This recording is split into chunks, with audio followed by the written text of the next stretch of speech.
Hello everyone, कैसे हो आप सभी। उम्मीद करता हूँ कि आप लोग अच्छे होंगे। तो हम लोगों ने पिछले क्लास में पढ़ा था वर्ग और वर्गमूल का इंट्रोडक्शन क्लास। तो आज हम लोग चैप्टर चालू करेंगे वर्ग एंड वर्गमूल का, जो चैप्टर नंबर 2 का ए है। प्रश्नावली यहाँ पे लिखा हुआ है 2 का ए। तो चलिए शुरू करते हैं। तो देखिए यहाँ पे दिया हुआ है कि निम्नांकित में पूर्ण वर्ग संख्या पहचानिए। यानी यहाँ पे कुछ संख्या दिया हुआ है और इसको हमको फाइंड करना है, खोजना है कि कौन सी इसमें संख्या जो है, इसी में की संख्या कौन सा ऐसा है जो पूर्ण वर्ग संख्या। तो चलिए, हम लोग इंट्रोडक्शन क्लास में पढ़े थे, टेबल में हम लोग बताए थे 1 से 25 तक का स्क्वायर हम बताए थे। 1 से 25 तक का स्क्वायर निकालने के लिए हम वहाँ पे लिख दिया गया था पहले से। तो उसी टेबल का यूज करके हम लोग इसको पढ़ेंगे। तो चलिए देखिए, यहाँ पे लिखा हुआ है 16। तो 16 पूर्ण वर्ग संख्या है या नहीं। तो देखिए, हम लोग पढ़े थे कि 4 का जो स्क्वायर होता है, 4 का स्क्वायर हमारा 16 होता है। तो हम कह सकते कि ये क्या है, पूर्ण वर्ग संख्या है। पूर्ण वर्ग संख्या है। क्यों? क्योंकि ये 4 का स्क्वायर में आता है, इसलिए ये पूर्ण वर्ग संख्या है। इसमें सब देखते हैं 17 एक पूर्ण वर्ग संख्या है कि नहीं। तो इसको जांच करना है। तो देखिए, 4 का स्क्वायर करेंगे तो 16 ही आएगा। जैसे यहाँ पे हम लोग देख चुके हैं, 4 का स्क्वायर करेंगे यानी 4 के स्क्वायर से ये बड़ा है। हम इसको 4 के बाद किसका स्क्वायर कर सकते हैं, 5 का स्क्वायर करेंगे। तो 5 का स्क्वायर करेंगे तो हमारा 25 आ जाएगा। तो 25 तो ये है नहीं, ये है हमारा 17। तो ये भी बड़ा हो जाएगा। तो 4 के बाद 5 आता है। तो अगर इसका स्क्वायर होना चाहिए था तो 16 होता, अगर इसका स्क्वायर होना चाहिए तो 25 होता। लेकिन यहाँ पे 17 दिया हुआ है, तो ये 17 किसी का स्क्वायर किसी के बीच में नहीं है। तो 17 जो है पूर्ण वर्ग संख्या नहीं है। तो हम लोग लिख सकते हैं, इसलिए 17 इज 17 पूर्ण वर्ग संख्या नहीं है। एक बार इसको फिर से देख लीजिए, इसमें कन्फ्यूजन होगा। 4 को पहले इस बार निकाल के देख लीजिए, इससे थोड़ा सा पहले आएंगे और इससे थोड़ा सा बाद जाएंगे। तो देखिए, इससे थोड़ा सा पहले आए तो 16 होता है, और इससे थोड़ा सा बाद जाएंगे तो 25 होता है हमारा। अब देखिए, ये दोनों का, इसका स्क्वायर 16, इसका स्क्वायर 25। तो इसके बीच में संख्या है, तो ये किसी का स्क्वायर नहीं होगा, यानी परफेक्ट स्क्वायर नहीं होगा। तो अब इसमें देखिए, अब 25 लेते हैं। तो 25 को जांच करते हैं 25 है कि नहीं। तो हम लोग जानते हैं टेबल के अनुसार, टेबल में हम लोग पढ़े थे इंट्रोडक्शन क्लास में कि 5 का जब हम लोग स्क्वायर करते हैं तो 25 आता है। 5 का स्क्वायर करते हैं तो 25 आता है। तो हम लोग कह सकते हैं कि ये पूर्ण वर्ग संख्या है, यानी इतना एक पूर्ण वर्ग संख्या है। पूर्ण वर्ग संख्या है। अब इसी प्रकार से देखते हैं 28 को। तो यहाँ पे 28 संख्या दिया हुआ है, हम इसको साइड में लिखते हैं। 28 दिया हुआ है। अब इसको जांच करना है कि ये पूर्ण वर्ग संख्या है या नहीं। तो देखिए, इससे पहले आएंगे तो इससे पहले हमारा 25 है, यानी किसका स्क्वायर, 5 के स्क्वायर। 5 के स्क्वायर से ये संख्या ज़्यादा है तो ग्रेटर देन का साइन लगाए हैं यहाँ पे। और इसके थोड़ा सा ज़्यादा जाएंगे तो 5 के बाद 6 का स्क्वायर होता है। ऐसे भी जानना, हम लोग जानते हैं कि 5 के बाद 6 ही आता है। तो फिर 6 का स्क्वायर करेंगे तो 6 का स्क्वायर करने पे 36 आ जाता है। तो यानी 28 से 12 हो जाएगा 36। तो देखिए, 5 और 6 के बीच में ये संख्या आ रहा है। 5 नहीं है, नहीं 6 है, ये क्या है, इसके बीच में ये संख्या है। तो ये हम कह सकते हैं कि ये पूर्ण वर्ग संख्या नहीं है। 28 एक पूर्ण वर्ग संख्या नहीं है। यहाँ तक हो गया। अब 2 को यहाँ पे बनेगा 36 और 39। तो यहाँ पे हम लोग देखते हैं इसको। अब 36 संख्या है।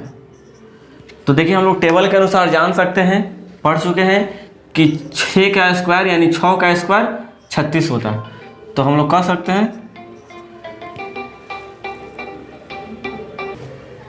तो देखिए, हम लोग टेबल के अनुसार पढ़ चुके हैं कि 6 का स्क्वायर 36 होता है। तो कह सकते हैं कि 36 एक पूर्ण वर्ग संख्या है। पूर्ण वर्ग संख्या है। हम लोग टेबल में पढ़े थे 1 से 25 तक लेकर संख्या और संख्या के वर्ग, तो 6 संख्या का वर्ग हमारा 36 होता है, यानी पूर्ण वर्ग संख्या है। अब 39 को देखते हैं। 39 है जो संख्या, ये पूर्ण वर्ग है कि नहीं। तो इससे पहले आएंगे तो 6 का स्क्वायर, यानी इससे पहले 36 होता है, और इसके अगर बाद जाएंगे हम, यहाँ ग्रेटर देन का साइन दिया कि 36 से बड़ा होता है 39, इसलिए यहाँ पे ग्रेटर देन का साइन हुआ।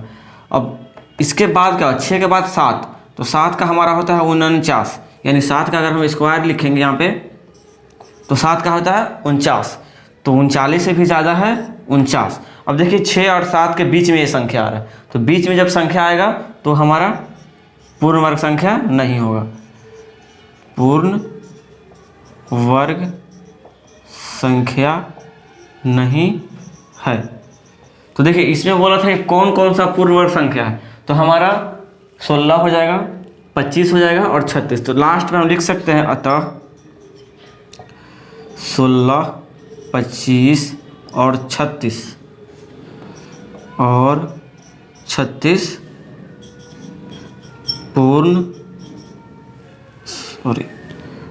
पूर्ण वर्ग संख्याएं हैं। आई होप आप लोग को समझ में आ गया होगा। सिर्फ इसमें यही देखना है कौन सा पूर्ण वर्ग संख्या है अथवा नहीं है। तो अब देखते हैं नेक्स्ट क्वेश्चन को। तो देख सकते हैं यहाँ पे क्वेश्चन लिया गया है, निम्नलिखित में कौन सी संख्याओं के वर्ग सम संख्या होंगे। कहने का मतलब है इसमें से कौन सी संख्या है जिसका अगर वर्ग हम लोग निकालेंगे तो वो जो संख्या हमारा होगा सम संख्या होगा। तो ऐसे देखिए हम लोग पढ़े थे इंट्रोडक्शन क्लास में लोग पढ़े थे कि पूर्ण वर्ग, हम लोग पढ़े थे कि सम संख्या का वर्ग सम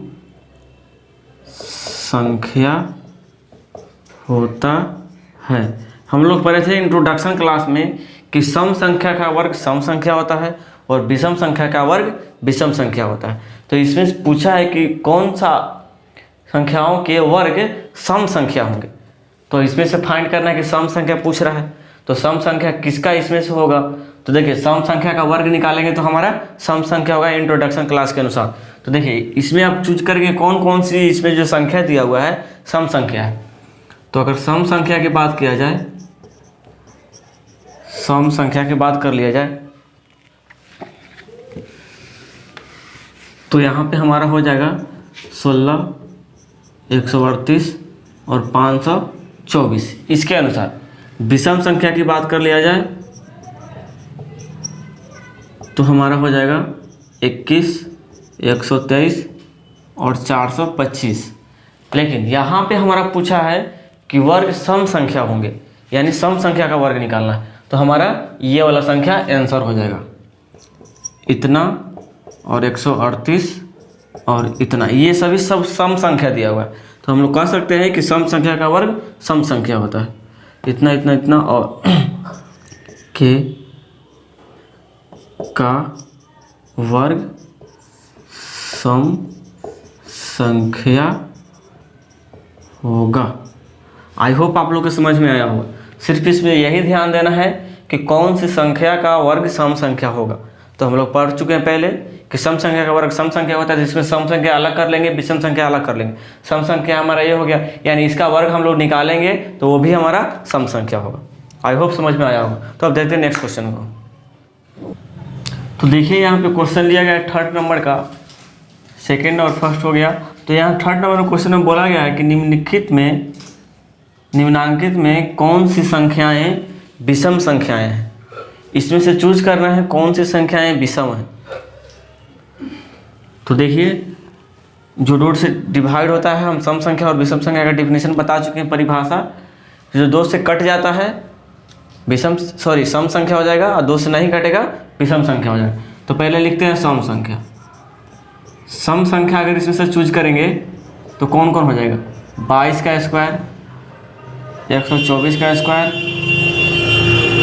और 426 का स्क्वायर, ये सभी हमारे सम संख्या है। अब विषम संख्या की बात कर लिया जाए यहाँ पे, तो हमारा हो जाएगा 19 का स्क्वायर और 137 का स्क्वायर और 525 का स्क्वायर। तो यहाँ पे सिर्फ पूछा है कि कौन सी संख्या है विषम संख्या। तो विषम संख्या पूछा है तो सम को हम अलग छांट लिए, तो जो बच गया हमारा विषम संख्या बचेगा। और सम किसको, जो 2 से कट जाएगा सम और 2 से नहीं कटेगा वो विषम। तो देखिए यहाँ पे स्क्वायर है, इससे कोई फर्क नहीं पड़ता। हम लोग जानते हैं कि सम संख्या का वर्ग हमेशा समय होगा, अब विषम निकालेंगे तो फिर हमारा विषम ही होगा, इसलिए यही हो जाएगा। तो हम लोग कह सकते हैं कि 19 का स्क्वायर और इतना का स्क्वायर 525 का स्क्वायर एक विषम संख्या है। विषम संख्याएं हैं। आई होप आप लोग के समझ में आ गया होगा। इसमें सिर्फ यही करना था, कौन सी संख्या इसमें विषम संख्या है अथवा नहीं है। तो अब देखते हैं नेक्स्ट क्वेश्चन को। तो देखिए यहाँ पे क्वेश्चन नंबर 4 लिया गया है, 3 नहीं 4 है। कहा गया कि निम्नलिखित में कौन सी पूर्ण वर्ग संख्याएं सम संख्याएं के वर्ग है। कौन सी इसमें जो ये सब दिया हुआ है वर्ग संख्या दिया हुआ है, तो इसमें पूछा है कि कौन सी इसमें जो संख्या है सम संख्या का वर्ग दिया हुआ है, यानी सम संख्या का वर्ग फाइंड करना है।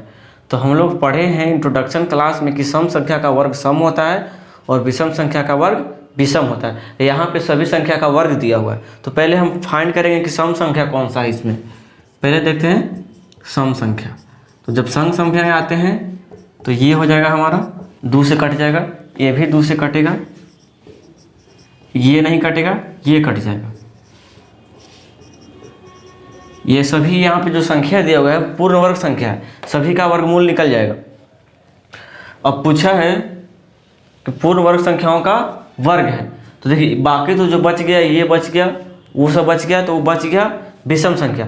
तो हम लोग जानते हैं कि विषम संख्या का वर्ग विषम होता है, सम संख्या का वर्ग सम होता है। तो यहाँ सिर्फ पूछा था कि सम संख्याओं के वर्ग हैं, तो ये सम संख्या है, ये भी सम संख्या, ये भी सम संख्या। तो ये हमारा जो बन जाएगा ये किसका वर्ग हो जाएगा, सम संख्या का। तो आई होप आप लोग को समझ में आया होगा। सिर्फ इसमें से अलग छांटना था, यानी चूज करना था। तो अब देखते हैं इसमें नेक्स्ट को। तो देख सकते हैं यहाँ पे दिया गया है 5 नंबर क्वेश्चन। निम्नलिखित में कौन सी पूर्ण वर्ग संख्याएं विषम संख्याएं का वर्ग है। पहले वाले क्वेश्चन में हम लोग पढ़े थे 4 नंबर में कि सम संख्याओं का वर्ग पहचानना था, इसमें पहचानना है कि विषम संख्याओं का वर्ग कौन कौन सा होगा। तो इंट्रोडक्शन के क्लास हम लोग पढ़ चुके हैं, तो हम लोग जानते हैं कि विषम संख्या का वर्ग विषम होता है। तो इसमें पहले चूज करेंगे विषम संख्या कौन सा है, विषम संख्या। तो हमारा 2 से ये नहीं कटेगा, ये विषम हो जाएगा। फिर ये भी 2 से नहीं कटेगा, विषम हो जाएगा। ये भी 2 से नहीं कटेगा, विषम हो जाएगा। और ये भी 2 से नहीं कटेगा, विषम हो जाएगा। आंसर हमारा ये हो गया, यानी ये सब पूर्ण वर्ग संख्याएं दिया हुआ है, ये हमारा आंसर हो गया। अब ये भी जान सकते हैं कि ये किसका है। तो हम लोग जानते हैं कि ये 11 का स्क्वायर होता है, यानी 11 इसका वर्गमूल होता है अकॉर्डिंग टू टेबल हम लोग पढ़ाए थे 1 से लेकर 25 तक में। ये होता है 15 का स्क्वायर में, ये होता है 25 का स्क्वायर में, और ये भी किसी प्रकार से होगा, जो संख्या होगा ये भी विषम संख्या ही होगा। इसी प्रकार से हो जाएगा। हमारा आंसर सिर्फ यही है, हम निकाल के दिखा रहे थे कि देखिए ये हमारा विषम संख्या है, इसका वर्ग निकालेंगे तो ये आ जाएगा। ये भी विषम, इसका वर्ग निकालेंगे तो ये, इस विषम संख्या है, इसका वर्ग निकालेंगे तो ये। इसी प्रकार से कोई संख्या है इसका भी हो सकता है। तो अब देखते हैं नेक्स्ट क्वेश्चन को। आया होगा, समझ में आया होगा आप लोगों को। तो देखिए यहाँ पे क्वेश्चन लिया गया है 6 नंबर का, निम्नलिखित में कौन सी संख्या पूर्ण वर्ग संख्या है। इसमें से फाइंड करना है, चूज करना है कि इसमें जो संख्या है कौन पूर्ण वर्ग संख्या है। तो देखिए हम बताए थे शून्य वाला, एक बताए थे नियम इंट्रोडक्शन क्लास में कि वैसी संख्या जिसके लास्ट में शून्य हो, लास्ट में शून्य हो। और ये भी बताए थे कि लास्ट में शून्यों की संख्या अगर सम होता है तब उसका वर्गमूल हो सकता है, लेकिन इसमें एक कंडीशन है, अगर लास्ट में शून्यों की संख्या सम है तो हो सकता है, कंडीशन एक है उसमें। तो शून्यों की संख्या अगर छोड़ देंगे, उसको हटा देंगे, जो संख्या फिर बचेगा उसका अगर पूर्ण वर्ग संख्या निकल जा रहा है, यानी वो पूर्ण वर्ग निकल जा रहा है, तब वो संख्या हमारा पूर्ण वर्ग संख्या कहलाएगा। तो सबसे पहले इसमें जांच करें किसका किसका वर्गमूल हो सकता है या नहीं हो सकता है। तो देखिए 100 है, 100 के हो जाएगा, क्योंकि लास्ट में सकता है, हो सकता है, हो जाएगा नहीं, कन्फर्म नहीं बता सकते, लेकिन अभी रखते हैं। यहाँ इसका है, लास्ट में शून्यों की संख्या सम है, वर्गमूल हो जाएगा। लास्ट में शून्यों की संख्या विषम है, इसका वर्गमूल नहीं होगा। लास्ट में शून्यों की संख्या सम है, हो जाएगा, इसका भी वर्गमूल हो जाएगा। क्यों? क्योंकि लास्ट में शून्यों की संख्या सम है। अब इसको देखते हैं, इसमें शून्यों की संख्या 3 और 2 5, 5 गुण संख्या है यानी विषम है, इसका वर्गमूल नहीं हो सकता। इसमें देखते हैं 3 और 3 6, इसमें 6 संख्या है यानी सम संख्या है, यानी इसका वर्गमूल हो सकता है। तो देखते हैं यहाँ पे 625, 1 2 3 4 5 6। तो हम बताए थे कि लास्ट में शून्यों की संख्या सम हो तो हो सकता है वर्गमूल। तो देखिए यहाँ पे लास्ट में शून्यों की संख्या 2 है, तो अगर एक इसमें शून्यों की संख्या हटा देते हैं तो सिर्फ 1 बचेगा। तो देखें कि 1 का वर्गमूल निकलेगा कि नहीं, निकल जाएगा। तो हम कह सकते हैं कि 100 का भी वर्गमूल निकल जाएगा, पूर्ण वर्ग संख्या। इसमें लास्ट में जो शून्य की संख्या है उसको साइड कर लेंगे और फिर जो संख्या हमारा बच जाएगा शेष, उसका वर्गमूल निकाल के देखेंगे। अगर उसका भी वर्गमूल निकल जाएगा तो सम संख्या वाला भी उसका पूरा का वर्गमूल निकल जाएगा। तो अब इसमें देखते हैं 2 और 2 4, इसमें 4 है यानी सम संख्या। अगर शून्यों को अगर हटा दिया जाए तो हमारा 1 बचेगा खाली। तो हम लोग जानते हैं कि 1 का वर्गमूल 1 होता है, तो ये भी इसका वर्गमूल हो जाएगा।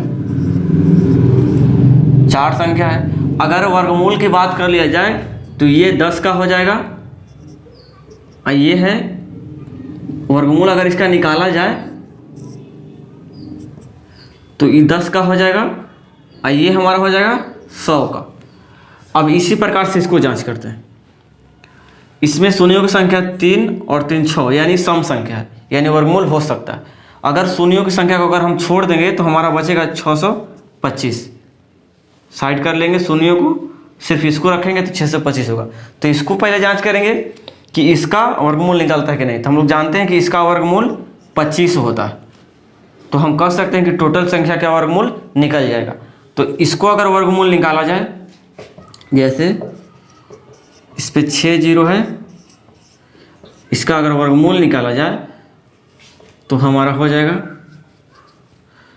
25 पर डबल 0, 3 3, 1 और 0 हो जाएगा इसमें 25 पे इतना, यानी 25,000 इसका वर्गमूल हो जाएगा।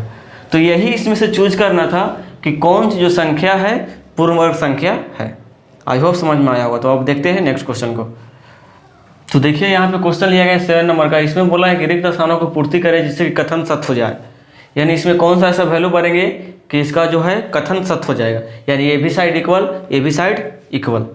तो देखिए इसका एक फार्मूला होता है, यहाँ पे जो संख्या है स्क्वायर करके माइनस में यहाँ से एक संख्या कम यहाँ पे रहेगा, यहाँ से एक संख्या कम रहेगा, स्क्वायर में ही रहेगा, तब इसका हो जाता है। यहाँ पे लिखेंगे 19 आप प्लस में 18, यहाँ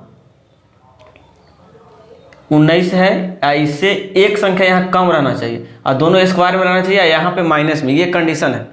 तब हम जाके कह सकते हैं कि 19 और प्लस 18 को जोड़ेंगे तो हमारा इसके बराबर हो जाएगा। तो इसको ऐड करेंगे तो हमारा 37 हो जाएगा।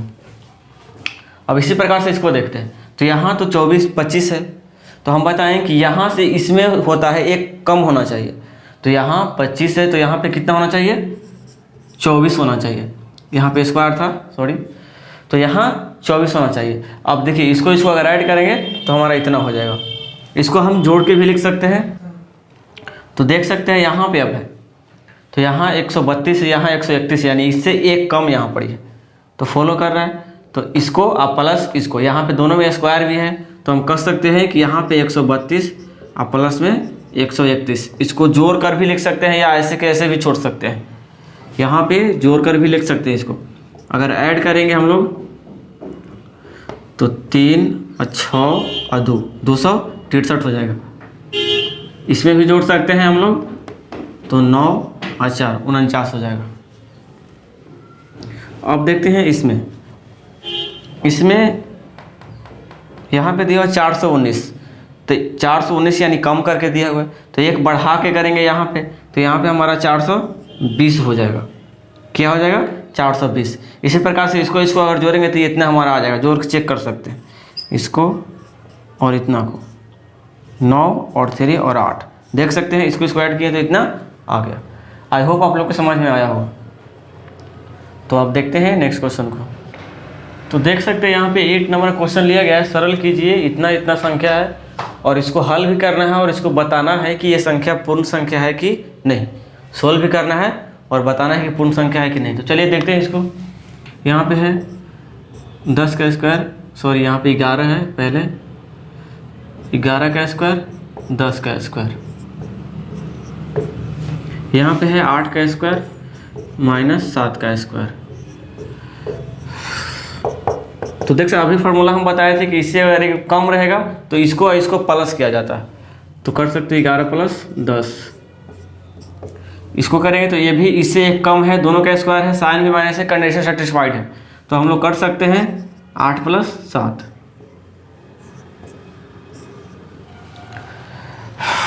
अब देखिए इसमें ऐड करेंगे तो हम लोग कितना हो जाएगा? 21 हो जाएगा, प्लस इसको अगर ऐड करेंगे तो 15 हो जाएगा। अब यहाँ पे करें तो 36 हो जाएगा। ये हमारा इसको सोल्यूशन करने पे 36 आंसर आया। अब ये बोला है कि क्या यह एक पूर्ण संख्या है, पूर्ण वर्ग संख्या है? तो हम लोग जानते हैं कि 6 का स्क्वायर 36 होता है, 6 का स्क्वायर 36 होता है, तो हम लोग कह सकते कि हाँ यह एक पूर्ण संख्या है, पूर्ण वर्ग संख्या है, सॉरी पूर्ण वर्ग संख्या है। आई होप आप लोग को समझ में आया होगा। सिर्फ इसका सॉल्यूशन करना था और इसको जांच करना था कि पूर्ण वर्ग संख्या है या नहीं। तो हम लोग टेबल में पढ़े थे कि 6 का 36 होता है वर्ग। अब चलिए देखते हैं नेक्स्ट क्वेश्चन को। देखिए यहाँ पे क्वेश्चन लिया गया है 8वां का दूसरा, पहला हम लोग 8वां का पढ़ लिए, अब इसको है कह रहा है कि सरल कीजिए। तो उसी प्रकार से करेंगे, 24 25 है, यहाँ पे प्लस देके 24, यहाँ साइन माइनस है तो माइनस, इसमें आएंगे तो 15, यहाँ पे प्लस में 14। हम लोग जानते हैं कि इसका स्क्वायर अगर इससे एक कम रहेगा तो हम लोग प्लस में इसको प्लस में लिख सकते हैं। अभी हम बताएं तो आगे देखिए, इसको अगर ऐड करेंगे हम लोग तो हो जाएगा 9 4, इसको ऐड करेंगे तो 9 और 2, इसमें से घटाएंगे तो हमारा हो जाएगा 0 और 2 20। अब पूर्ण वर्ग संख्या है नहीं, यही हमारा आंसर हो जाएगा। अब इसी प्रकार से दूसरा को देखते हैं। देखिए इसमें क्वेश्चन है तीसरा नंबर, 96 का स्क्वायर माइनस 95 का स्क्वायर कोष्ठ में गुना यहाँ दे दिया है 3 का स्क्वायर माइनस 2 का स्क्वायर, इसको सॉल्यूशन करना है। तो देख सकते हैं अगर हम करेंगे तो इसमें से एक घटा के दिया हुआ है, तो हम लोग लिख सकते हैं इसको प्लस 96 प्लस 95, यहाँ साइन माइनस है, सॉरी गुना है तो गुना, इसको लिख सकते हैं 3 प्लस 2।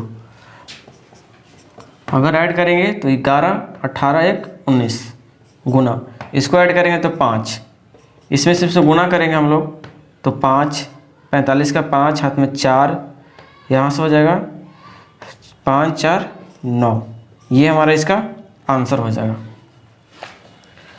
अब देखते हैं नेक्स्ट क्वेश्चन को। तो देख सकते हैं यहाँ पे क्वेश्चन नंबर लिया गया है 8 का 4 नंबर।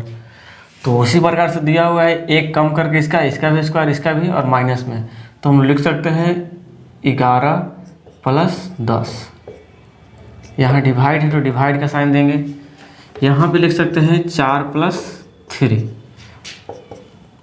इसको अगर ऐड करेंगे हम लोग पहले तो हमारा 21 हो जाएगा, यहाँ भागा, इसको अगर ऐड करेंगे तो 7। अब 21 को 7 से डिवाइड करना है, तो हम लोग जानते हैं कि 21 को 7 से अगर हम डिवाइड करेंगे तो हमारा आंसर 3 आएगा, 3 बार में कट जाएगा, तो इसका आंसर हमारा 3 हो जाएगा। अब यहाँ पे रिक्त स्थानों की पूर्ति करें। देखिए यहाँ पे 5 है, यानी हम लोग यहाँ पे 5 वाला कंसेप्ट यूज हो रहा है। जैसे किसी भी संख्या के अंत में, यानी 2 अंकों की संख्या के अंत में अगर 5 हो तो उसके लिए एक हम कंडीशन बताए थे इंट्रोडक्शन क्लास में कि ये 4 में एक जोड़ कर लिखा जाता है यहाँ पे 5, इंटू में 100 किया जाता है, और प्लस में 5 का स्क्वायर किया जाता है। 4 का 4 और 4 में एक जोड़ के 5, यानी इसमें एक जोड़ के लिखा जाता है, इंटू 100 और प्लस में 5 का स्क्वायर। तो इसी प्रकार से यहाँ पे दिया हुआ देखिए 4 में एक जोड़ के 5 इंटू 100, यहाँ फिर क्या हो जाएगा 5 का स्क्वायर। अब इसी प्रकार से यहाँ 95 का स्क्वायर है, तो 9 तो दे दिया, और 9 में एक जोड़ के लिखेंगे तो 10 इंटू 100 प्लस 5 का स्क्वायर। अब इसमें आते हैं, यहाँ से मालूम चलेगा कितना है 12 और 13, तो यहाँ तो पहले हो जाएगा हमारा 12 और 5। 12 में एक जोड़ के लिखेंगे, 12 पहले, और 12 में एक जोड़ के लिखेंगे 13, इंटू में 100 और 5 का स्क्वायर करके यहाँ पे, ये हमारा कंडीशन सेटिस्फाइड हो गया। हम लोग 5 वाला रूल बताए थे कि जिसका अंत में 5 हो तो इस प्रकार से गुणा किया जाता है। तो आई होप आप लोग को समझ में आया होगा। तो देखिए यहाँ पे हमारा 4 हो गया, 3 हो गया, और 4 को देखिए 425 का स्क्वायर है। तो पहले तो यहाँ पे देखिए 42 है पहले वाला अंक, और 42 में एक जोड़ के 43 लिखा हुआ है, तो यहाँ पे हमारा 42 हो जाएगा इंटू 100 प्लस 5 का स्क्वायर।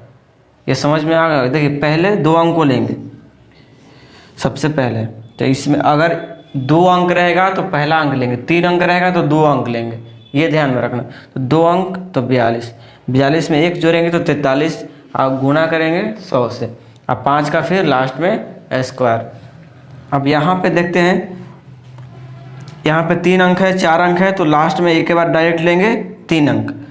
तो यहाँ से 812 भी लिखा हुआ है, 812 में एक जोड़ कर 813 भी लिखा हुआ है, और यहाँ पे प्लस में 5 का स्क्वायर भी लिखा हुआ है। तो समझ सकते हैं यहाँ पे क्या बच गया, सभी में 100 से गुना हुआ था, इसमें 100 से गुना नहीं है, तो हम कह सकते हैं कि यहाँ पे 100 हो जाएगा, 100 से गुना हो जाएगा, तो ये हमारा हो जाएगा। सिर्फ यही ध्यान देना है इसमें। 1 अंक रहेगा, 2 अंक रहेगा तो पहला अंक लेंगे, 3 गो अंक रहेगा तो 2 गो अंक लेंगे, 4 अंक तक रहेगा तो 3 गो अंक यहाँ पे लेंगे। अंक लेने का मतलब पहले यहाँ पे इतना लेंगे, फिर इसमें एक ऐड करेंगे। तो आई होप आप लोग को समझ में आया होगा। तो आज का वीडियो यहीं तक रहेगा। अब इसमें जो शेष बच गया है उसको नेक्स्ट वीडियो में देखेंगे। तब तक के लिए बाय बाय।